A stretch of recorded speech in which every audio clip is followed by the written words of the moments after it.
नमस्कार दोस्तों, इस वीडियो में क्लास 12th का हिस्ट्री सब्जेक्ट का वेरी इंपॉर्टेंट क्वेश्चन को बताया जाएगा जो एग्ज़ाम बोर्ड 2024 के लिए वेरी इंपॉर्टेंट है।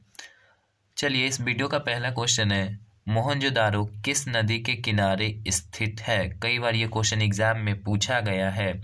मोहनजोदारो किस नदी के किनारे है, तो ये आपका सिंधु नदी के किनारे है। सिंधु नदी। मोहनजोदारो की खोज 1922 में राखलदास बनर्जी किए थे।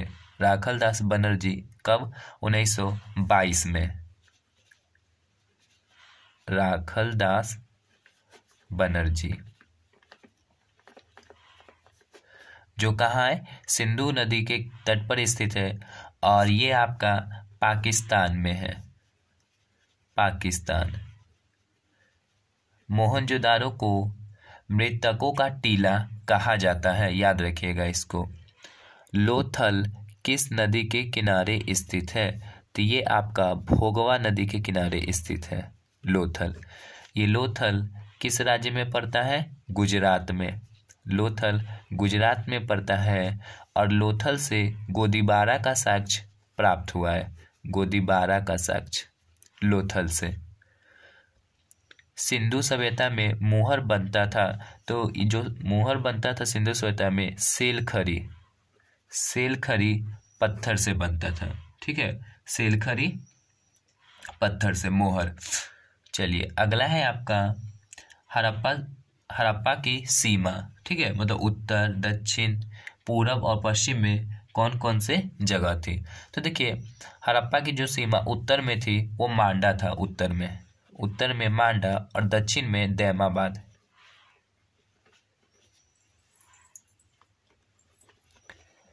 पूरब में बात की जाए तो आलमगीरपुर।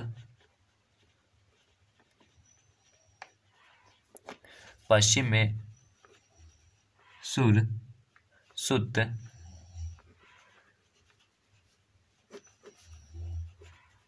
सुत का गेंडोर था। सुत का गेंडोर। उत्तर में क्या था? मांडा। ये मांडा आपका जम्मू कश्मीर में। मांडा कहाँ? जम्मू कश्मीर में। दाइमाबाद आपका महाराष्ट्र में। दाइमाबाद महाराष्ट्र में। आलमगीरपुर यूपी में। आलमगीरपुर यूपी में।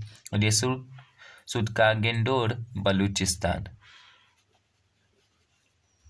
बलूचिस्तान में। ये बलूचिस्तान आपका पाकिस्तान में पड़ता है। पाकिस्तान। ये किस नदी के किनारे था? तो ये आपका दास्क नदी के किनारे था। दास्क नदी।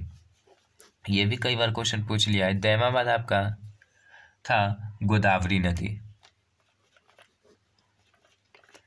गोदावरी नदी। आलमगीरपुर हिंडन नदी। हिंडन नदी।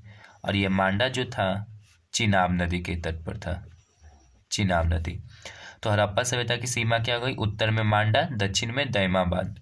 उत्तर में मांडा, दक्षिण में दैमाबाद, पूरब में आलमगीरपुर।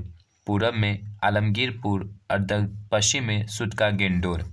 ये सुत का गेंडोर हो गया बलूचिस्तान, दैमाबाद महाराष्ट्र, आलमगीरपुर यूपी, मांडा जम्मू कश्मीर में। ये नदी भी याद रखिएगा कौन किसके तट पर स्थित है।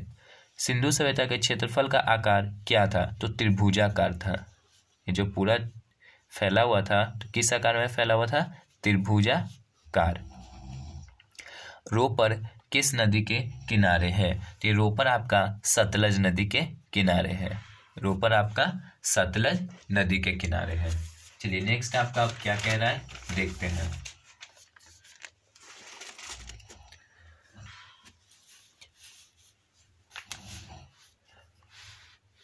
मोहनजोदारो का उत्खनन 1922 में किसने किया? तो राखलदास बनर्जी।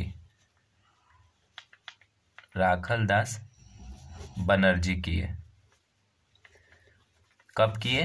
1922 में। इसे मृतकों का टीला कहा जाता है। चलिए, नेक्स्ट। लघु हड़प्पा किसे कहा जाता है? तो लोथल को कहा जाता है। लघु हड़प्पा, लोथल। ये किस नदी के किनारे है लोथल? भोगवा नदी। लोथल भोगवा नदी के किनारे है। कालीबंगा कहाँ है? तो ये गंगानगर जिला, और ये गंगानगर जिला राजस्थान में है। तो ये आपसे जिला नहीं पूछेगा, राज्य ऑप्शन में देगा कि कालीबंगा किस राज्य में है, तो ये ऑप्शन आपका राजस्थान राइट होगा। जुते हुए खेत के साक्ष्य कहाँ से प्राप्त हुए हैं? तो वो कालीबंगा से प्राप्त हुए हैं, कालीबंगा से प्राप्त हुए हैं लोथल। चलिए अगला है आपका, हड़प्पा कालीन समाज का स्वरूप क्या था? तो मातृसत्तात्मक था, मातृसत्तात्मक। अगला है, मातृसत्तात्मक कहने का मतलब समाज में ज़्यादा स्त्रियों को यानी माताओं को ज़्यादा दिया जाता था दर्जा। हड़प्पा सभ्यता की लिपि किस प्रकार की थी? तो भाव चित्रात्मक लिपि। कांस्य दर्पण का साक्ष्य कहाँ से प्राप्त हुआ है? तो हड़प्पा से।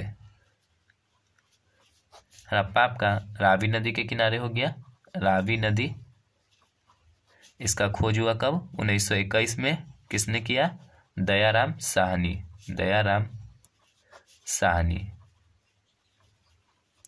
ये कहाँ है? पाकिस्तान में।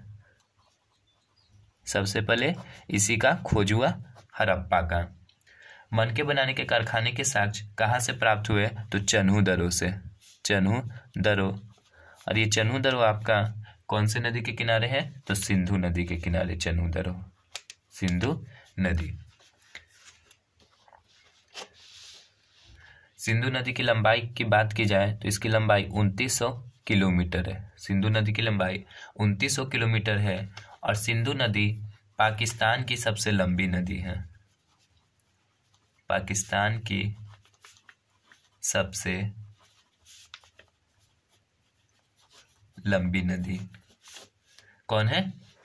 सिंधु नदी। चलिए अगला क्या कह रहा है आपका, मिट्टी के हल का साक्ष्य कहाँ से मिले हैं? तो देखिए मिट्टी के हल का साक्ष्य आपका बनावली से मिला है,